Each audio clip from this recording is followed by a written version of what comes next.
제가 아마 전에 설교 중에 이런 말씀 드렸던 것 같아요. 제가 전도지를 나눠주는데 내 전도지를 안 받고 사람들이 옆에 나눠주시는 분들 것만 많이 받았더라.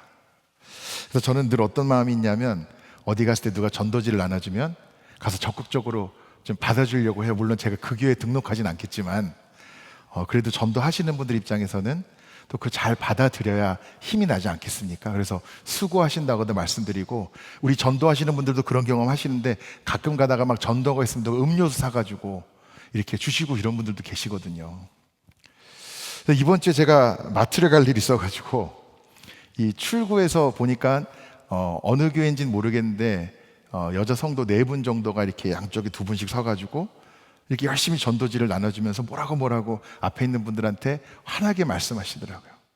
근데 제 앞에 있는 분들이 대부분 전도지를 안 받고 그냥 가시는 거예요. 그래서 제가 무슨 생각을 했겠습니까? 나라도 가서 환하게 웃으면서 받아줘야겠다. 그래서 제가 딱 이 자동문이 열리면서 딱 받으려고 나갔는데 아무도 저한테 전도지를 안 주시더라고요.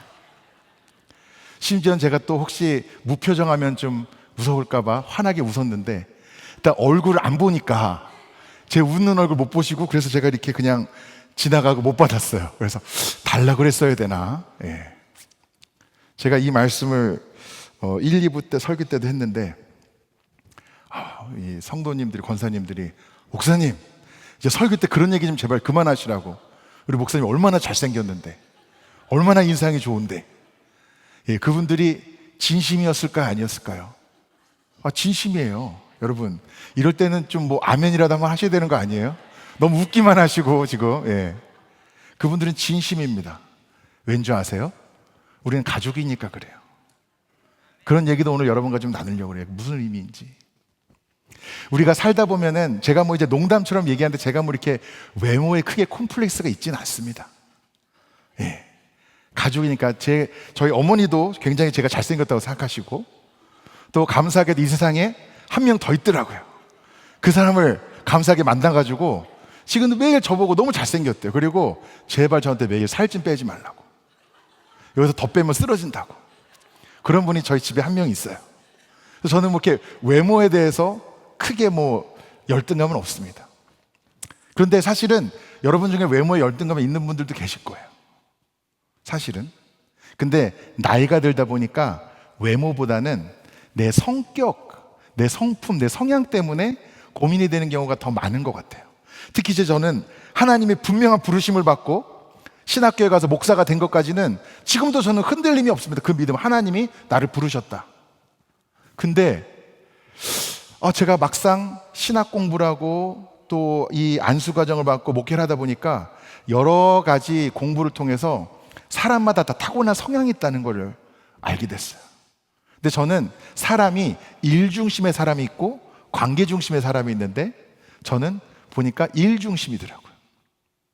그러니까 누구 얘기를 들어줄 때도 어떤 분들은 1시간을 얘기하든 3시간을 얘기하든 정말 잘 들어주는 분들이 있는데, 저는 얘기가 두서가 없으면 머릿속에 그래서 결론은 뭘까? 그래서 무슨 얘기를 하려는 걸까? 자꾸 머리가 그렇게 돌아가요. 그러니까 제가 사람들한테 좀 따뜻하게 대하려고 노력을 해도 타고나게 안 되는 부분이 있더라고요. 그러니까 그게 저한테는 조금 목회하면서 고민이에요.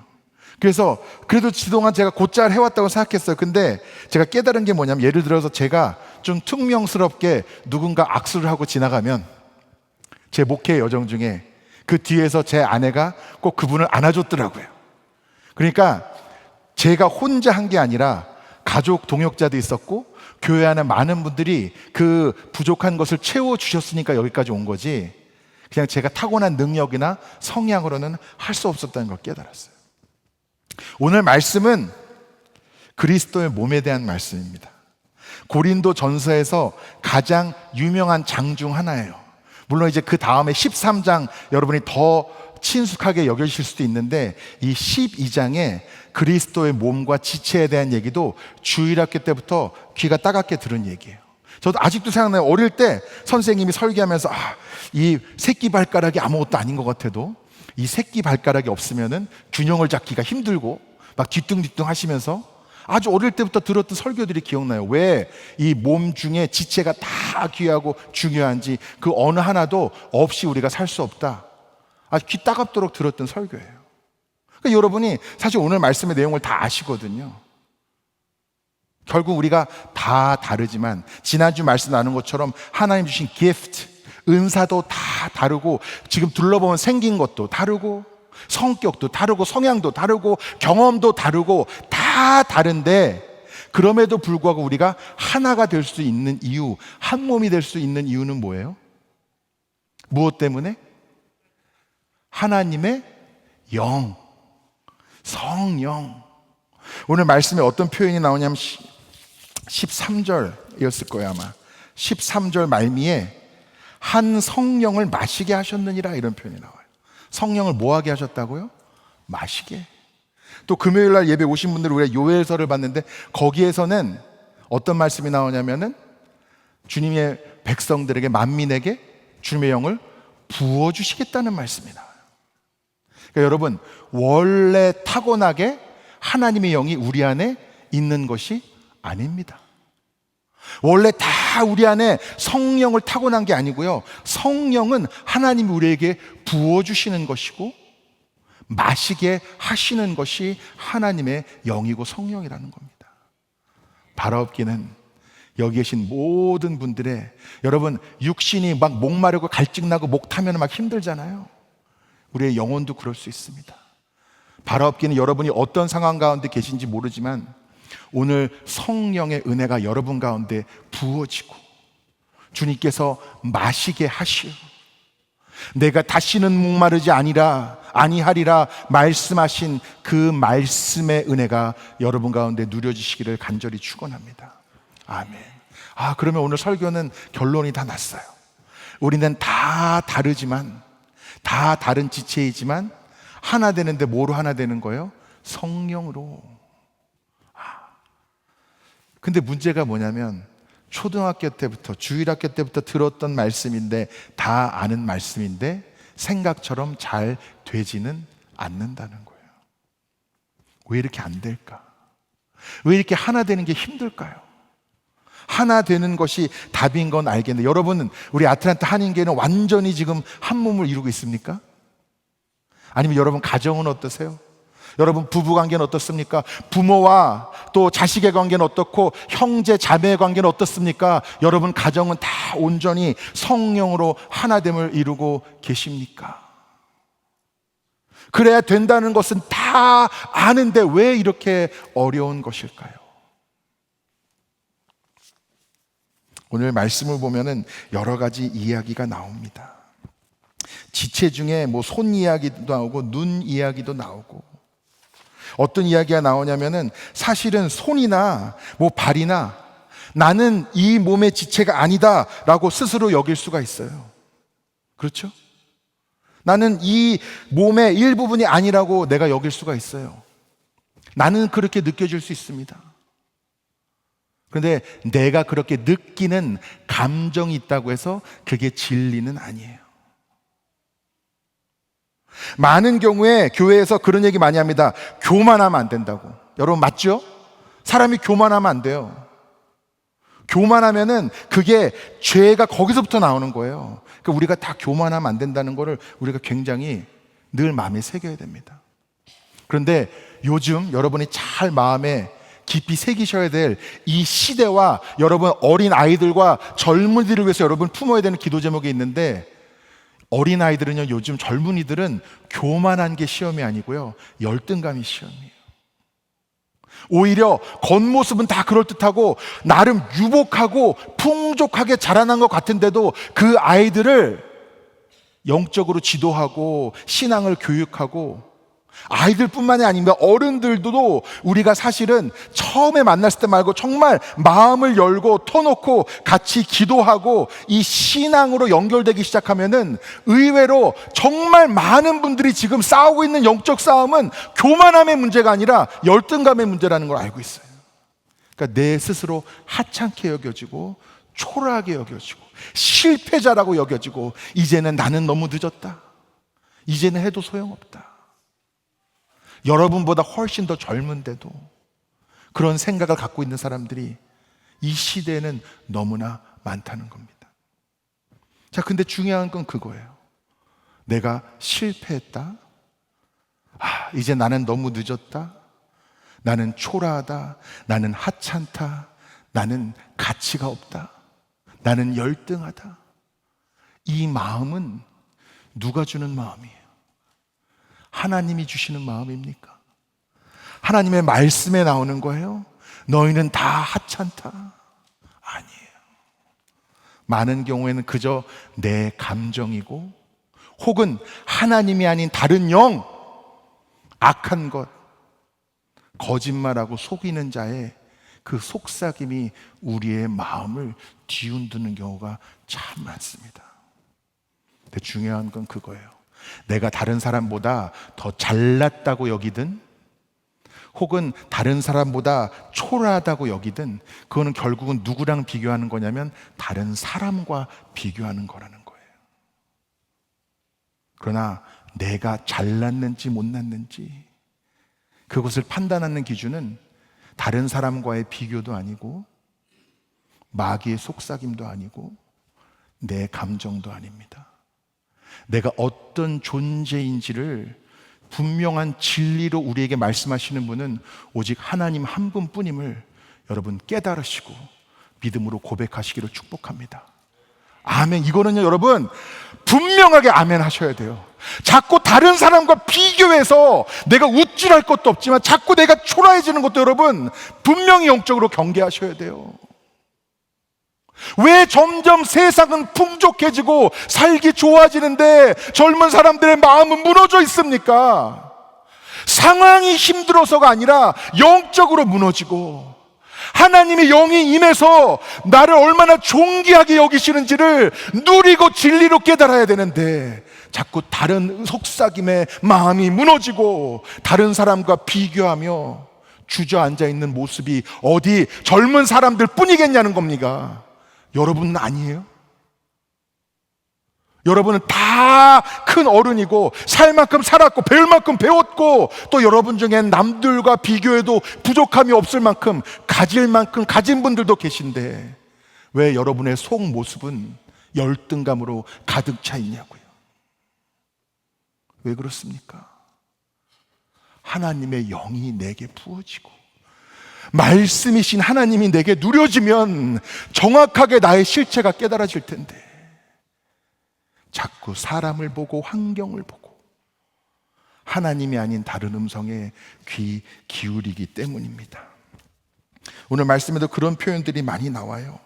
쓸데없다, 약하게 보이는, 덜 귀히 여기는. 근데 하나님이 그렇다는 거예요, 안 그렇다는 거예요? 하나님은 안 그러시다는 거예요. 오히려 가장 쓸데없어 보이는 것을 하나님이 귀하게 쓰신다는 거예요. 제가 주일학교 때는 뭐 새끼 발가락 그랬지만, 여러분 평상시에 여러분 몸에 있는 모든 기관을 생각하십니까? 여러분 팬크리아스가 뭐예요? 팬크리아스, 췌장. 췌장이 어디 있는지는 아세요? 여러분 아침에 일어나서 이 귀한 췌장을 하나님이 내 몸에 허락하셔서 오늘도 췌장 덕분에 살았구나. 이 귀한 췌장, 췌장이 없으면 나는 존재할 수 없어. 그렇게 생각하시나요? 근데 여러분 췌장이 없으면 안 되잖아요. 무슨 얘기입니까? 여러분 다른 사람들은요 내가 있는지 없는지조차 모를 수도 있어요. 물론 그게 좋은 건 아니겠지만 그래도 괜찮아요. 평상시에 혹은 내가 잘 나갈 때는 나를 떠받들어주고 내가 귀찮을 정도로 막 연락하고 그러다가 또 내가 좀 못 나가면은 전화해도 안 받고. 세상은 그런 거 아닙니까? 근데 상관없어요. 내 가치는 사람이 정하는 게 아니에요. 내가 정하는 것도 아니에요. 오직 하나님만이 정하실 수 있는 겁니다. 여러분 그렇게 믿으십니까? 아멘. 왜 자꾸 사람들의 말에 흔들리십니까? 우쭐할 것도 없지만요 기죽을 것도 없는 거예요. 왜? 내 가치는 하나님이 정하시기 때문에. 그러니까 우리가 생긴 건 다 달라도 하나님 주신 은사는 다 달라도 어떤 것들은 은사가 더 대단해 보이고 어떤 것들은 주어진 사명이나 직책이 더 화려해 보여도 하나님이 보시기에는 가장 연약해 보이고 하찮아 보이고 작아 보이는 것을 하나님은 오히려 가장 귀하게 사용하실 수 있다는 거예요. 여러분 그렇게 믿으십니까? 내 가치는요 하나님이 정해준다는 것을 분명히 깨달으시길 바랍니다. 우리가 미국에 살다 보면은 요즘 많이 듣는 단어가 있어요. diversity. 많이 들어보셨죠? 이 단어를 함부로 얘기하면 안 될 것 같아요. 이 정치적인 색깔이 많이 있다 보니까. 근데 diversity는 다양성이라는 뜻이에요. 그렇죠? 다양한 것이 교회에 존재하는 게 좋습니까? 나쁩니까? 좋지요. 생긴 것도 다 다르고 성격도 다 다르고. 그런데 여러분, 다이버시티가 의미가 있기 위해서는 선제해야 되는 게 있어요. 그게 뭐냐? 유니티. 유니티가 뭐예요? 하나됨. 그러니까 다양한 모습들이 여기서 아름다울 수 있는 것은 한 몸을 이루고 있기 때문에 지체들이 아름다운 거예요. 한 몸을 이루고 있기 때문에. 우리의 몸도 다 이거 띄워놓으면 뭐 아름답습니까? 공포영화잖아요, 완전히. 다 다른 것들이 조화를 이루고 한 몸을 이루니까 아름다운 거지. 각자 띄워놓은 것은 그게 우리가 다양성이라고도 말할 게 아니에요. 그냥 다른 거예요. 그럼 여러분, 다양성이 더 중요합니까? 한 몸 이루는 게 더 중요합니까? 다이버시티가 더 중요해요? 유니티가 더 중요해요? 당연히 유니티가 더 중요합니다.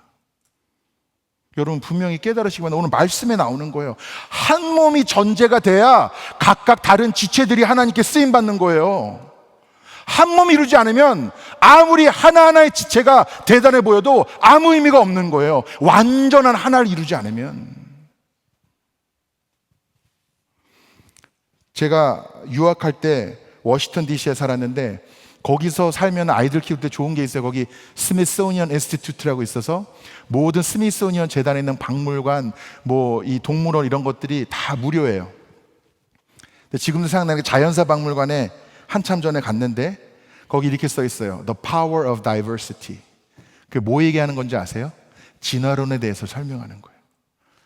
제가 뭐 진화론을 그렇게 좋게 생각하지도 않지만 그 모든 것에 저는 어떤 정치적인 이해관계가 들어가는 거에서 저는 별로 좋아하지 않습니다.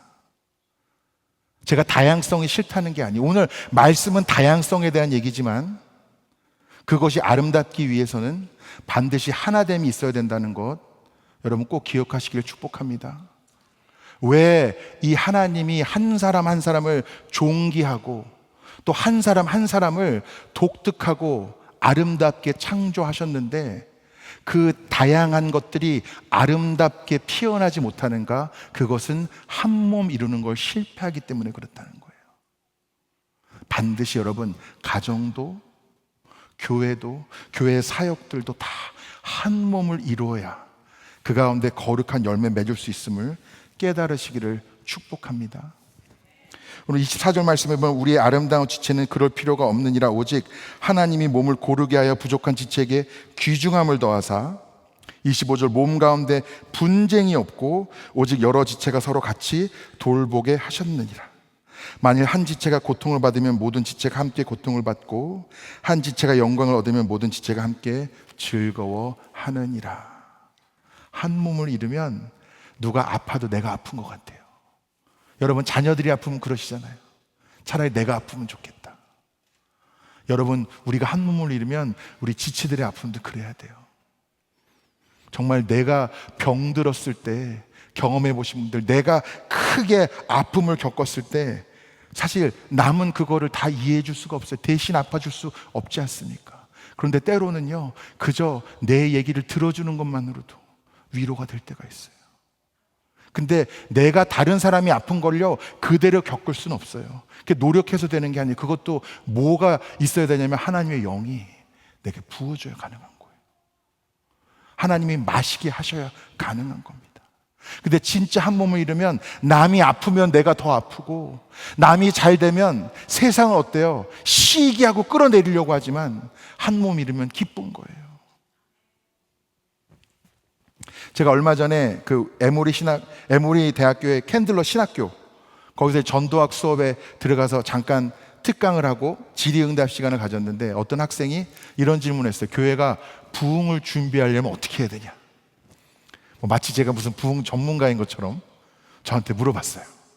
근데 또 학생들한테 유익한 대답을 해야 되니까 제가 몇 가지 이야기를 한 중에, 아마 이런 이야기는 여러분에게도 전해드린 적이 있을 것 같은데, 교인이 100명이면 그 중에 가족이 몇 명인지가 중요하다. 다르게 표현하면은 예수님의 제자가 몇 명인지가 중요하다. 여러분 집에 손님 초대해 보셨어요? 여러분 부부가 둘이면은 몇 명까지 손님 치를 수 있으세요? 한 20명? 그 정도까지 가능하세요? 잘하시는 분들은? 그럼 뭐 해야 돼요? 음식도 준비하려면 몇 시간이나 걸리고, 또 그보다 더 중요한 거 집 청소하려면 또 한 몇 주가 걸리고, 그렇지 않습니까? 오랜 기간 동안 집 청소하고 음식 준비하고. 왜? 평상시에 가족끼리는 그냥 찬밥에 막 라면 끓여서 말아먹기도 하고 그러지만 손님한테는 그런 음식 접대하면 안 되고, 가족끼리는 집이 조금 지저분해도 그냥 같이 거기서 굴러 다니면서 살지만 또 손님 오면 깨끗하게 치워야 되잖아요. 근데 또 그 손님 중에도 어떤 사람이 있냐면, 김 집사님은 손님이지만 사실 가족이나 다름없어. 그럼 전화하는 거죠. 집사님은 1시간 일찍 와서 같이 좀 청소 좀 해줘. 끝나고 좀 1시간 남아가지고 같이 설거지 좀 해줘. 왜? 손님이지만 가족이니까. 그리고 사실은 그 다른 늦게 왔다가 빨리 간 손님들보다 훨씬 더 가까운 관계잖아요. 이 얘기를 제가 왜 하냐면, 교인이 100명인데 10명이 가족이고 90명이 손님 같은 존재면은 이 교회는 새로운 사람들을 받을 수가 없다. 여력이 없다. 왜냐하면 이 10명은 교회 모든 일을 다 하면서 90명 챙기기도 바쁜 거예요. 근데 100명이 다 예수님의 제자이고 100명이 다 한 몸을 이루고 있고 100명이 다 가족 같으면은, 그러면은 새 가족이 100명이 오든 200명이 오든 300명이 오든 왜 못 치르겠어요? 부흥을 준비하는 거는 그런 거다. 제가 이런 얘기를 나눈 적이 있습니다. 그러니까 여러분, 우리가 같은 공간 안에 있다고 하나가 아니에요. 옆에 앉아 있다고 하나가 아닙니다. 우리가 한 몸을 이루기 위해서는 주님의 영이 우리 가운데 부어져야 하는데, 그 가운데 정말 우리가 가족같이 돼야 돼요. 제가 아까 말씀드렸잖아요. 권사님들이 2부 예배 끝나고 저한테 막 다시는 목사님의 외모를 비하하는 얘기를 하지 마세요. 목사님 얼마나 잘생겼는데, 얼마나 인상이 좋으신데. 왜 그런 거예요? 가족이니까. 객관성이 없어요. 객관성이 없어요. 가족이니까. 진심으로 담임 목사가 잘생겨 보이고 진심으로 인상이 좋아 보이는 거예요. 그분들은 진심이에요. 왜? 가족이니까. 가족이라는 건 그런 거예요. 우리가 가족이냐 아니냐 너무 중요합니다. 간혹 가다 보면은 이렇게 주로 이제 3부에 저희는 많이 오시는 편인데, 이렇게 교회 예배 방문하시는 분들이 계시잖아요. 오늘도 계신데, 사실은 저는 소개하고 나도 저도 좀 긴장돼요. 오늘 내 설교를 들으시고 다음 주에 또 오실지 안 오실지. 오늘 어쩔 때는 내용이 이거 좀 센데, 어쩔 때는 오늘 설교가 약간 평상시보다 길 텐데 다음 주에 오시지. 막 그런 생각이 들 때도 있어요. 그래서 사실은 교회를 한 번 방문하고 다 바로 등록하시는 게 아니라 여러 번 오시든지 여러 교회를 다니시다가 등록하시는 분들도 있어요. 안 하시는 분도 있고. 그럼 미국에서는 영어로 그걸 뭐라고 부르냐면 church shopping이라고 그래요. 그래서 어떤 분들은 그거를 조금 비판적으로 바라보는 분들도 있어요. 아니, 기도하면서 어느 교회 갈지 하나님의 뜻을 분별해서 다니면 되지, 뭘 이걸 저걸 그렇게 따지냐. 근데 또 뒤집어서 얘기하면은 이런 거예요. 한 번 등록하면은 계속 다니고 싶지. 또 조금 다녀보다 옮기고 조금 다녀보다 옮기고, 그것도 싫으니까 그래도 결정할 때는 신중하게 하고 싶다. 또 그런 입장도 있어요. 그것도 또 일리가 있잖아요. 그렇죠? 그런데 뭐든지 적당한 범위 안에서는 다양한 것들이 공존할 수가 있는데 지나칠 때가 있어요. 그게 뭐냐면 가족도 아니고 손님도 아니고 고객으로 정체성을 갖고 계신 분들이에요. 고객. 그러니까 이런 거예요. 여러분, 누구네 집에 초대받아가지고 음식이 조금 입에 안 맞아도 손님으로서 여러분 이거 다시 해오라고는 안 그러실 거 아니에요. 남의 집에 초대받아가지고 음식 먹다가 이거 나 입맛에 안 맞으니까 다시 해오라고 그런 분은 안 계시죠? 근데 예를 들어서 고급 식당에 가서 내가 비싼 돈 주고 사 먹을 때는 나 분명히 레어로 시켰는데 웰던이 오면은 이거 다시 해달라고 하잖아요. 근데 문제는 뭐냐면 교회에 와서도 그러는 분들이 있어요. 문제는 또 오신 지 한두 주가 아니라 교회 다닌 지 1년, 2년, 10년, 20년이 됐는데도 여전히 고객 같은 분들이 있어요. 고객 같은 분들이 많으면 요구사항이 많아요. 다 나한테 맞춰야 돼요. 까탈스러워. 그리고 이런 분들은 어느 순간에 여기보다 저기가 더 좋은 것 같으면 말씀이 좋든지 뭐 설교가 좋든지 뭐 시설이 좋든지 프로그램이 좋든지 저기가 더 좋은 것 같으면 주저없이 또 옮길 수도 있는 분들이에요. 그런데 가족은 안 그래요. 우리 성도님들도요, 가족 같은 분들은 제가 조금 더 편하게 대할 수 있어요. 가족 같은 분들은 제가 좀 골치 아픈 일이 있어도 가서 상의 드릴 수 있고, 다른 사람들 들으면 좀 기분 나쁠 것 같은 말도 가서 편안하게 나눌 수가 있고, 다른 사람들은 다 거절할 것 같은 것도 제가 연락드려서 부탁할 수가 있고. 왜? 이분은 담임 목사는 교회를 위해서 섬기고 성도를 섬겨야 되는 사람이 아니야? 왜 나한테 안 맞춰줘? 이런 분이 아니고, 목사님 목회하는 거 힘드시죠? 언제든지 골치 아픈 일 있으면 제가 할 수 있는 한 돕겠습니다. 왜? 이분은 이 교회를 사랑하고 하나님을 사랑하는 분이니까. 뭐예요? 가족이니까.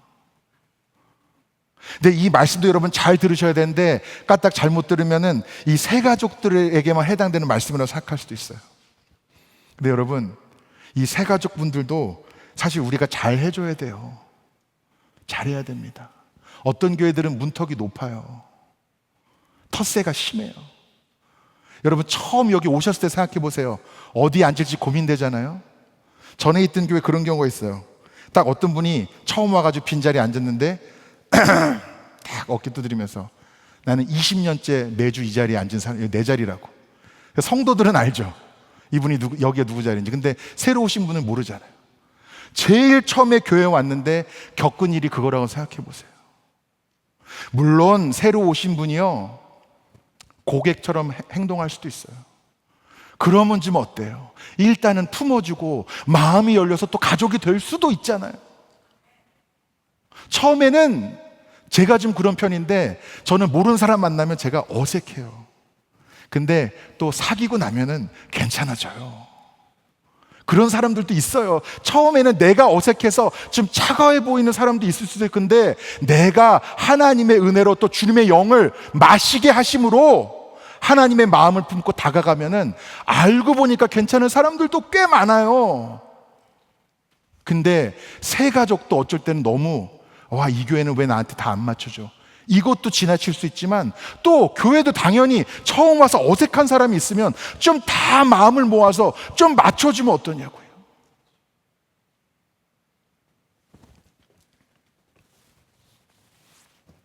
지금 요즘 이 미국 살면서 많이 듣는 단어가 또 뭐가 있냐면 acceptance라는 단어를 많이 들어요. 또 tolerance라는 단어도 많이 들어요. 누군가를 있는 모습 그대로 받아들인다는 뜻이잖아요.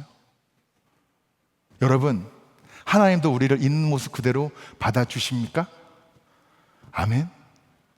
하나님이요, 우리를 있는 모습 그대로 받아주시는 건 맞아요. 하나님 우리를 차별하지 않으십니다.